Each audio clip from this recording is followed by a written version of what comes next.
ওকে। ওই যে ফ্রিজ ঠিক করার জন্য ফোন করেছিল না, এর জন্য আসলাম। ও আচ্ছা আচ্ছা, আসো আসো আসো।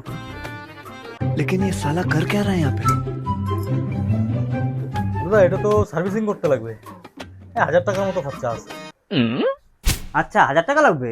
ও আমি ফ্রিজ মিস্ত্রি। হ্যাঁ, আয় তো আয় তো, ফ্রিজটা দেখতে অল্প।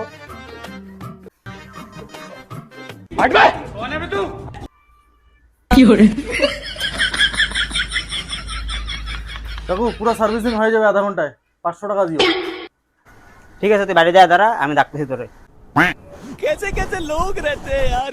দেখছিস 500 টাকায় হয়ে যায়, তুই 1000 টাকা চাই? আচ্ছা 200 টাকা কম দিও, আমি বাসটা ভালো করে করি। না না, 500 টাকাই দিব, করলে কর, না করলে যা। আচ্ছা ঠিক আছে দিও। হ্যাঁ হয়ে গেছে। বাবু টাকাটা দিয়ে দে তো। ঠিক আছে বাবা, দিচ্ছি। चूतिया बनाया तुमको।